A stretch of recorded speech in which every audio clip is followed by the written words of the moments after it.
What is up, nerds, geeks, and gamers? It is Rage, and today I'm going to be doing an early game review of Kingdom Come Deliverance 2. Now, the reason it's early game is for two reasons. The first one being I didn't get the game until about a week and a half after it released, and the second one being I've been doing a lot of dilly-dallying with side quests and exploring the map and stuff like that. So I've definitely been taking my time, and I've put about 20 to 25 hours into this game. Um, Probably about 5 of those hours have been wasted due to deaths, and I've been doing a lot of over encumbered walking, which I'll explain later. So it's been taking me longer to actually get to places rather than riding my horse or being able to run. So let me start by saying, obviously, this is an early game review, so some of my critiques or likes might change by the time I finish the game, and I will probably release a full game review after I've beaten the game. I'm giving the game a strong 7 out of 10. It's bordering on 8, but as I'll discuss later, there are some pretty big issues with the game that just prevent me from giving it an 8. Still, strong 7, very strong 7. I've loved the game so far. I recommend it. I recommend you play the game. So, with that being said, let's talk about the things I like, and then I'll go into the things I don't like, and then I'll probably say some early game tips for people who haven't yet played the game, or, you know, stuff like that. So, first of all, one of the best things I like about this game is the graphics. I'm running a 3060, and I'm playing this game on medium, and it still looks absolutely beautiful. There are tons of vantage points in this game where you can look out over a nice long horizon. I haven't fully explored the map, but already there's pretty distinct sections, the different towns and even different forests and stuff. Like there's one part of the map that's very rocky and woodcutters have been there, so there's lots of stumps and stuff like that. There's, the ponds, which look really beautiful, nice stretches of pond that you can look over.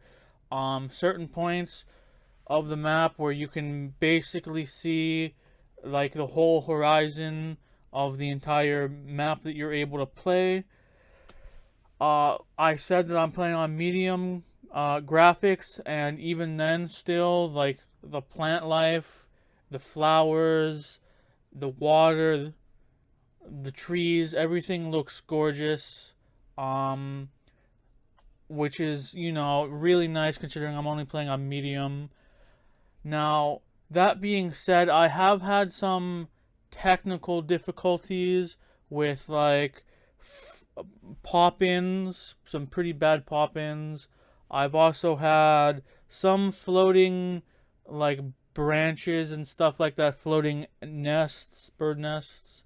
Um there's also been some times where the lighting gets messed up, typically at nighttime. Like, for some reason, light will be coming from, like, the ground and the plant life and the trees, and even, like, buildings will also be glowing for some reason.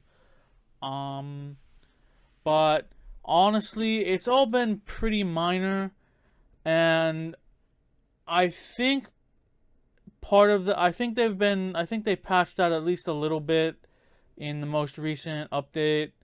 So it's a pretty small thing. It hasn't really broken my immersion too badly. It's only happened probably 4 or 5 times that I can really think of. But yeah, the world is absolutely beautiful. It's really gorgeous. Like I said, I've been doing a lot of walking, so it's really nice to just be able to enjoy the world and feel immersed. and you really do feel immersed, at least in my opinion.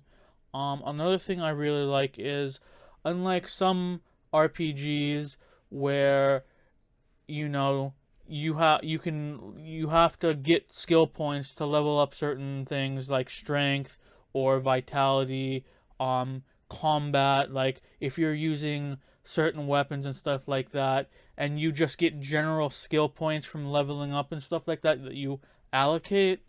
In this game, when you do something, typically you're earning XP for that specific thing. Like, for instance, I've been walking around over encumbered, and that gets XP for two things. One, you're earning XP for strength, and you're earning XP for vitality. And it's really immersive for that to be the case, because, like, obviously if I'm sword fighting a ton, it would make sense that my character would get better at sword fighting. And if I'm using bow and arrow, obviously my character should get better at doing that. There's a mistake a lot of RPG games make, where they don't make it feel like rewarding to do certain things, because there's no point in doing it when you can do something else and just allocate points to the thing that you want to. Like, if you're not using a sword, it feels kind of dumb that you can just put points into sword fighting and be good at it. So it's really nice that you earn points for doing things, and it feels really rewarding to do those things, obviously, because on top of certain things just being enjoyable, like horseback riding and sword fighting is kind of fun. I'll get into that later. Combat. It just, it just feels good to actually get rewarded for doing things, especially because, the game has not a lot. Like, certain RPGs have like a bajillion things, but this game has a pretty good set of skills that you can level up, and it's really nice to be able to do things that you enjoy and get rewarded for doing it. So the progression system feels really good, and I think that might be one of the main drawing points of playing Kingdom Come Deliverance 2, is the progression. Another thing I like is the world feels alive. NPCs will talk to other NPCs. You can stumble upon random conversations. There's, like, I've been doing a ton of side quests. Like, people want help, need help. It's a little iffy to say that feels realistic, because some problems can be solved on their own and people should take initiative and stuff like that.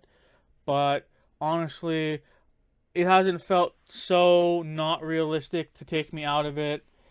The side quests have been fun.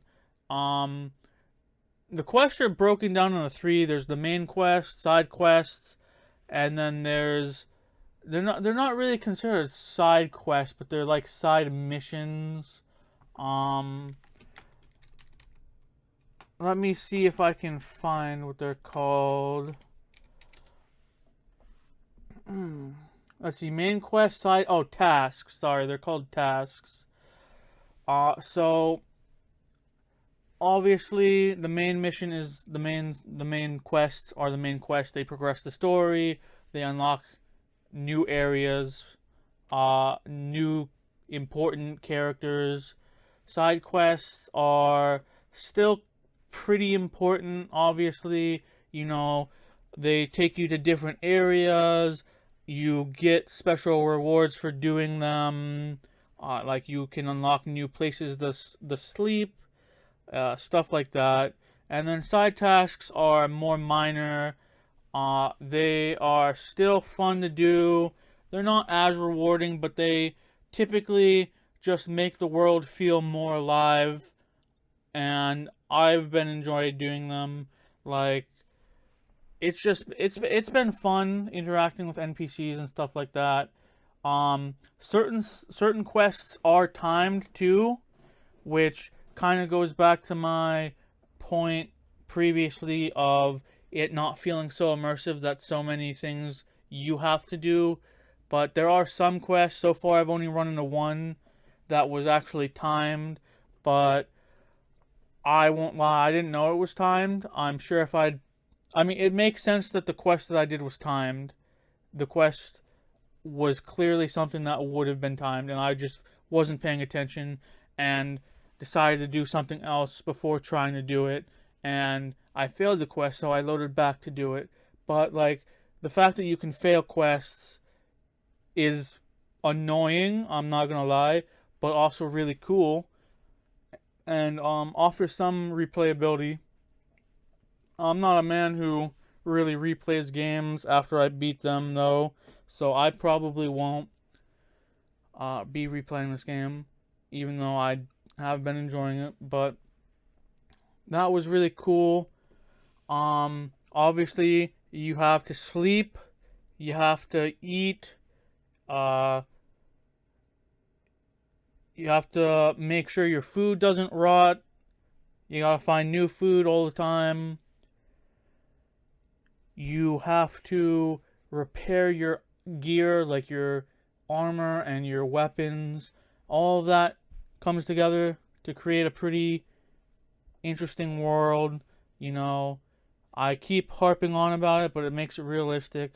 Kingdom Come Deliverance 2 is supposed to be very realistic.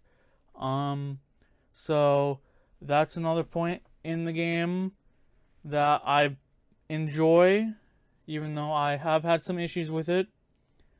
What else? What else? Horse. This is like the only game I feel like outside of Fallout 4. Well, even Fallout 4, I don't feel like did it very well. But you have a dog in this game, and it feels really cool to use him because he, like, if you're when you're traveling, especially there are certain perks you can get to make it better, but the dog will like bark and move you to certain locations while you're out in the world and lead you to, like I said, new locations, discovering new stuff, people, places, and things. Um, in fact, the dog will help. In this game, you can be ambushed by bandits and stuff like that while you're traveling, either while you're fast traveling or just walking around the world, and the dog will like notice that. And during combat, you can use the dog to try and keep one person busy so you can fight another guy, or when you're hunting, you can have your dog chase the animal and take it down so you can have a better time, easier time getting close to it to put it down yourself. Sometimes the dog can actually kill things by itself too. Uh, it can make things bleed, which obviously does bad things to them and can kill them. But I don't think I've seen that happen with a person yet. Uh, Only with, I think, wolves, stray dogs, wild mutts, and rabbits. What else? What else? What other good things? Um, I think that might be all for the good things right now. I think I've explained it pretty well. The quests have been fun. Certain aspects of the world are cool and interesting and fun to me, at least. Uh, On to the bad things, I guess. For one, the combat feels clunky, and I really don't want to be saying that considering how much I do the combat in the game. I find it fun, with quotes, when it's fair, but it's still very clunky and can definitely be improved upon.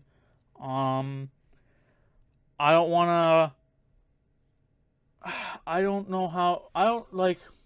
I have played very few sword fighting games really that take a more realistic approach. The only other example I have is For Honor, but at least with For Honor you can have like guard breaks and stuff like that. And there was another game I played. I can't remember what it was called, where while you're sword fighting, you can also like punch or kick to help try and break their guard, which I think would have been fun because for the first 20-ish hours, the combat was absolutely terrible.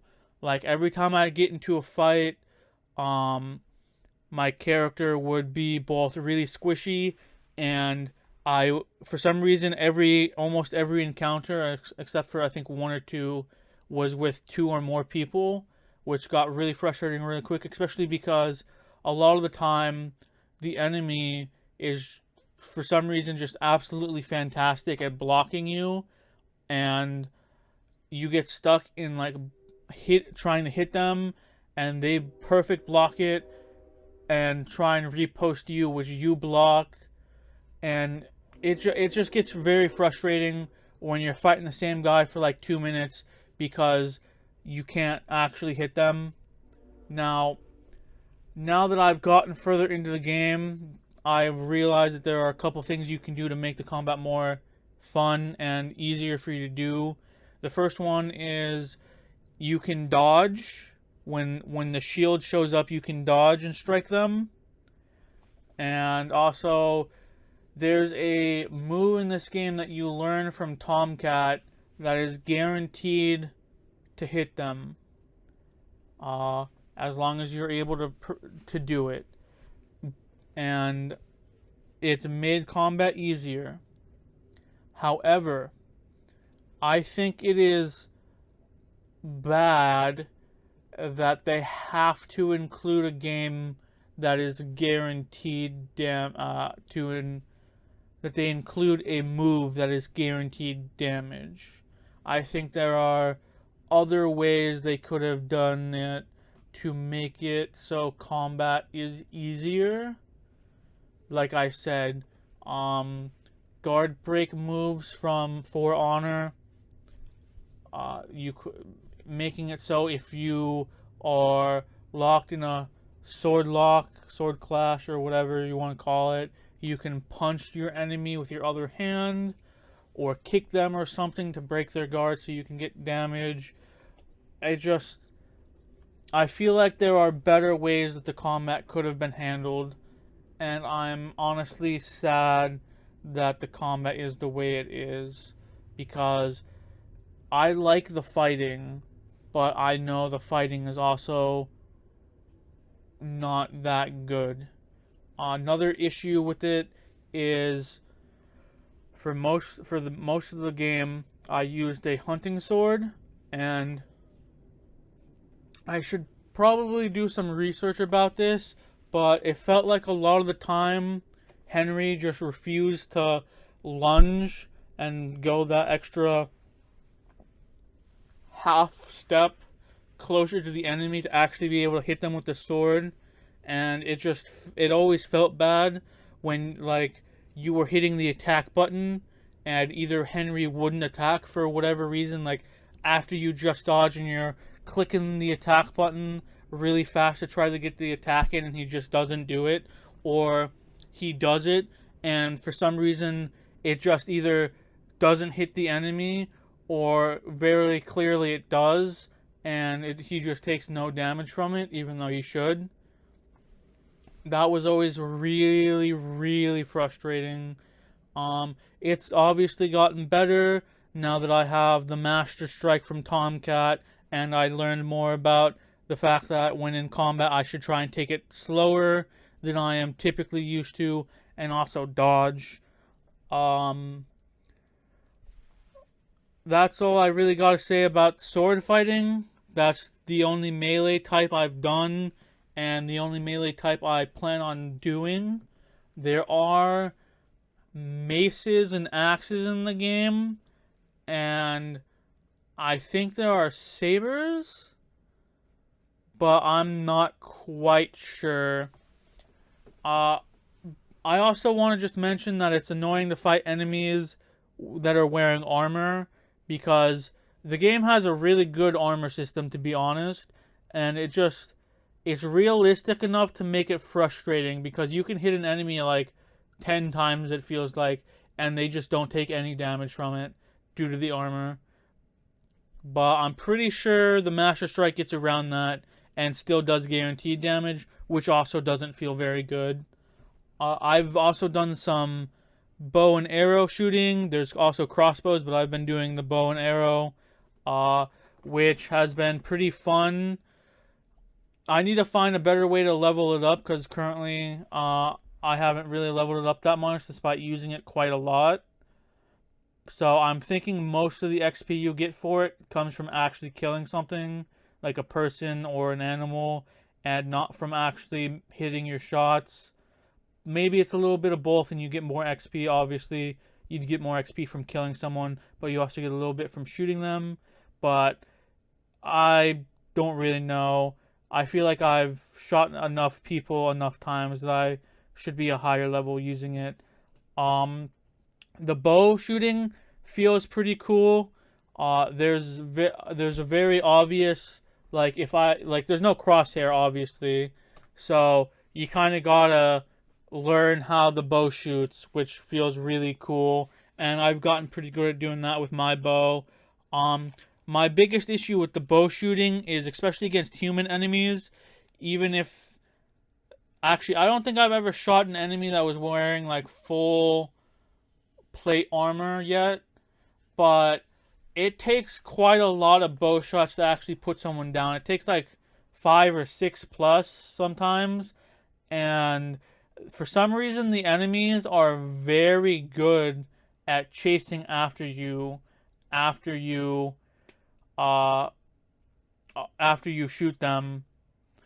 Like, very good. Like, you can shoot them like once or twice from like 30, 40 feet away, and they'll be on you in like 2 seconds, which is kind of funny, but also kind of frustrating, because a lot of the time you don't actually get a chance to put them down using bow and arrow, and you have to switch to your sword. Which, speaking of, the switching your weapons is also annoying, because if you get hit, uh, sometimes when you first of all when you get hit, it'll like interrupt you from switching your weapons, and a lot of the time the enemy, if you're not careful enough, and I do mean like a lot of time, at least for me, the enemy will get to you before you can switch from your bow and arrow to your sword, and they'll hit you, and it's basically a guaranteed hit, because you don't have your sword and shield or your sword to try and block the damage. And I think dodging also interrupts you changing your weapons, so that also hurts you a little bit, because the enemy has a higher chance to attack you, is more likely to attack you after you dodge them than if you were to have your sword and shield out. Enemies definitely seem to take advantage of you not having your sword and shield, and they will attack quite quickly and do massive amounts of damage. I think I've died 2 or 3 times due to not being able to switch from my bow and arrow to my sword and shield, and it does not feel good at all. It feels very bad, like very unfun. It made me rage really hard, especially because sometimes you'll try and switch and it just doesn't feel like Henry is switching. I don't know if that's a me thing or if that's a game thing, or if maybe I'm doing something to interrupt the switch, but it's something I've noticed, and it was very frustrating. Another thing um, is that finding places to sleep outside of the major settlements is kind of difficult. There are like camps along the roadways and stuff, but there are certain areas with no campsite or bed, and if you were to try and sleep in someone's bed, they very quickly seem to notice you doing so, which I've I'm kind of stupid, but it's happened quite a few times, and part of that is the game not making it clear enough what bed is yours, but that could also be me um not being used to the game being so realistic where you kind of have to figure it out for yourself. Like, there's a camp that you do quest for, and you end up helping someone from there, and he tells you you can sleep in one of the beds, and that's about it. He doesn't tell you which tent is his and which bed is yours. And I accidentally slept in the wrong bed thinking it was mine, and I got in big trouble for it. Which the AI, the characters, the world seems to view you sleeping in the wrong bed very harshly for some reason, like super, super harshly. You don't even have to be in an area that's considered trespassing or a private area that you're not allowed into for it to come down hard on you, which has been very annoying. But to figure out where I had to sleep, I had to wait until nighttime and find the NPC who told me I could sleep somewhere and find out which tent he was sleeping in, and then I could see which bed in that tent was mine. Um, so that's been a pretty frustrating thing to deal with. It's not been too bad, but it is a super minor nitpick that I haven't enjoyed. Um, it's just something that for some reason I can't seem to get better at dealing with. So there's some. So that's just been annoying. Um, what else? What else? Is there anything else? Oh yeah, when moving around the world, there are two or three things that I've found frustrating. The first one is Henry doesn't seem to be able to climb up hills that should realistically be climbable. I mean, they're kind of sloped, not like, sorry, it's the opposite. They're not super sloped, but realistically in the real world a person would be able to go up them, and Henry not being able to has been very frustrating. Another thing is, for some reason, Henry is super bad at jumping and like climbing in certain areas of the map, like in the forest and stuff. If there's like a super small log, for some reason Henry seems to get stuck on them quite a lot, and you can't jump over them for some reason. Like the world decides to put like a little invisible air barrier on top of the log or whatever, so you're forced to go around it. And obviously that's pretty minor, but it's still annoying and noticeable if you're running around the world a lot like I have been. And the third movement thing that I've noticed is, depending on the slope you're on, for some reason, when you like jump, or even when you're trying to go up the slope, it'll suddenly like force you down. Like if you try and jump up the slope, it'll force you to like jump backwards. Or when you're trying to walk up the slope, suddenly you'll lose like control of Henry, and it'll force you to like slide down it. And both of those are really scary because Henry can take a lot of fall damage. Like a lot of fall damage from a relatively minor height. And I think part of that is related to his weight. So like how much stuff he's carrying and what armor he's wearing and stuff like that. But that's something that I've noticed, and I accidentally died to fall damage because of that. I was trying to find an enemy camp that was located near a cliff, and I got to the edge of the cliff and didn't think like, oh, the game was going to be super weird or glitchy or however you want to describe it, and I accidentally got forced down the cliff and died because for some reason Henry couldn't freaking figure out how to walk up the cliff, like walk up the really gentle slope at the edge of the cliff. I don't know what happened there. It was really annoying. And I don't know. It's just something to think about, to be careful of when you're exploring. Is there anything else I dislike in this game? As I'm playing a good Henry, so I've not been stealing and stuff like that. and money is kind of hard to come by. I mean, now that I know more about the game, I will mention it later on. There's more simpler ways to get money and stuff like that, but early on it's kind of difficult and can be pretty frustrating. I think the last negative I want to touch on is I chose scholarship Henry, thinking that the dialogue would be easy. Like obviously expecting the dialogue to make the dialogue easier. Um, that's not totally the case.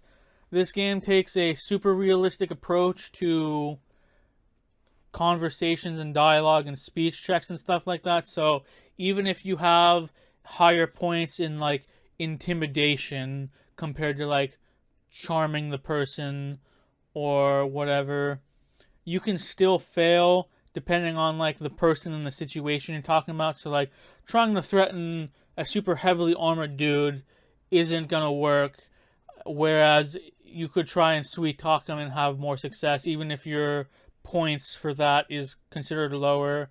And really early on in the game I was failing every speech check because this game has a reputation system, and for like each settlement has a reputation that you can raise or lower depending on your actions. And to start really succeeding in dialogue checks, for one, you definitely need a higher speech skill level, and two, you just need a good reputation. It makes it easier to actually pass speech checks and stuff like that. But as someone who like comes from playing Fallout, or actually I think Fallout's the only example I can think of right now because that's the most recent game I've played that does it. Oh, what's it called? Rogue Trader 2. Also like Rogue Trader 2. Uh, I'm way more used to just you either pass it or you don't because you have enough points, or you don't. But this game is definitely more realistic in the dialogue and speech checks, so that took some getting used to, I'm not going to admit. And I won't lie and say that I was a fast learner, because I wasn't. I was very slow. So on to the things that are neither good nor bad. I've enjoyed most of these myself, but I definitely think for certain gamers they can be annoying. The first one being like food and gear. So this game you have to get food, and food can rot really fast, and if you eat bad food you can get stomach poisoning and stuff like that. So it at first I was a little worried about finding food to eat and making sure I always had enough food to eat, but luckily after the first 2-3 hours it becomes easier. You have to fight, you can fight random wolves in the forest and around the area. Bandits will carry food on them too. You can sometimes get food from quests. Obviously, there's random with quotes, locations around the map that have loot in them, and a lot of the time they also include food. And it just took a little getting used to, considering most games don't actually have like a hunger that you have to take care of. Uh, Obviously, with gear, your gear has three qualities that they go through, and each quality down they lose stats and stuff like that. But you got to make sure your gear is kept up in good repair. So to do that you have to buy like repair kits from merchants. There are certain skills you can get that make the degrading of your gear slower, and make it so you can like repair them easier and faster, stuff like that. Other skills that will make it so you can put them in better condition easier. What else? Sleeping, like I said, I think is a pretty interesting thing because you gotta try and keep your energy up as well. Just eating isn't enough. You gotta make sure you're sleeping so you don't lose like stats, and I think your screen starts to like shake too the more tired you get. So trying to find places to sleep is a big deal. Um there was another one that I was just thinking of. You gotta clean yourself regularly. You know, if you're interacting with people, being bloody from a fight or having dirty clothes tends to make your charm less, obviously. So tons of areas around the map have like water basins that you can clean yourself, and it doesn't clean your clothes, but it'll like get blood off you and your clothes, but your clothes can still be considered dirty. And to clean that, you have to like use soap or go to a bathhouse or something like that. Another thing that I think has been really cool but also equally frustrating is the game does some map markers for quests and like areas you need to go to for the quests and stuff like that. But there's also times where an NPC will describe to you, oh, go to the pond and there'll be a old oak tree and you gotta follow the path up from the old oak tree and take a right, and then you'll find a stone, and from that stone you gotta do a 270-degree turn, and then you'll come across a birch tree, and under that birch tree is a grave from an ancient warrior. And that's kind of an exaggeration. It hasn't actually been that complicated, really, but the NPCs definitely tend to describe what to look for in a way that is more natural, points you to the direction more naturally than just, oh, you have to go find the sword in the stone and it'll mark a location on your map and you just go there and oop, there it is, and you pick it up. So I've both really enjoyed it because it's fascinating. You know, it makes you think more than the average game does, which I like. As someone who feels like they're not as intelligent in lateral thinking and stuff like that as I should be.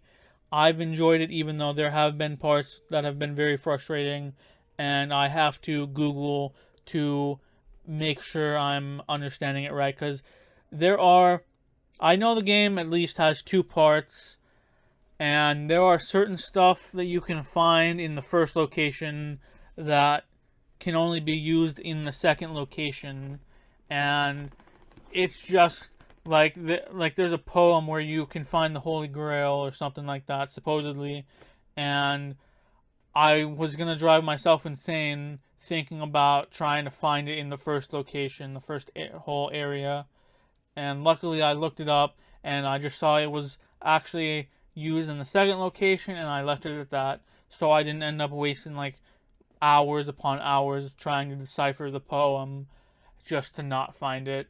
So that has been pretty cool. A lot of the quests, like I said, like certain areas are descriptors. You got to go here, look for that, and then once you get to that area, you have to actually look around and investigate. And there'll be like blood that you can follow, or if you have mutt, you can sometimes use like a piece of torn cloth or something. Have mutt lead you down the path of wherever the person who's missing tattered piece of clothing that is. So overall, I'm gonna give this game a 7 out of 10. I would give it higher, but like I said, I found the combat to be very frustrating, and now that I know the Master Strike, I just don't feel like it's super engaging, and I feel like they could have found a better way to do the combat. Um, yeah. I also wanted to talk about health real quick, and healing especially, mostly.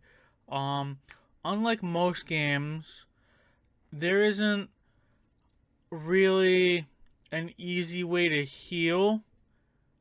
So, like in Skyrim and Fallout, you can find healing potions aplenty, or in Skyrim especially, you can eat tons of food all at once and, obviously heal really fast from doing that.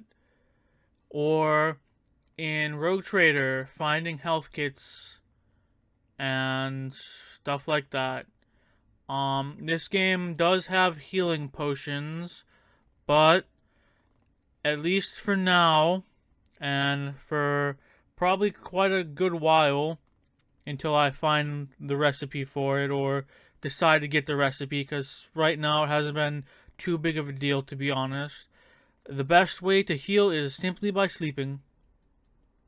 Um, that's honestly the absolute best way to heal. Like, some foods will heal your health a little bit, and later on in the game, you can get perks that'll heal you depending on certain actions, like cleaning yourself or sleeping to make you heal faster.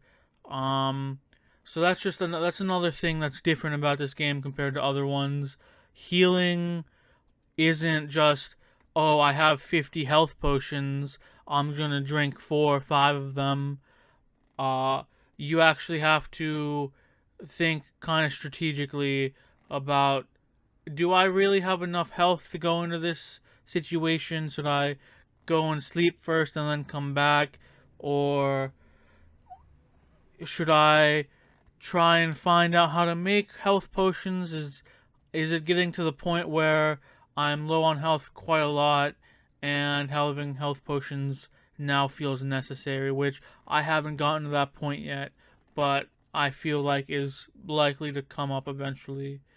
That's the last thing I wanted to talk about. I think that's it.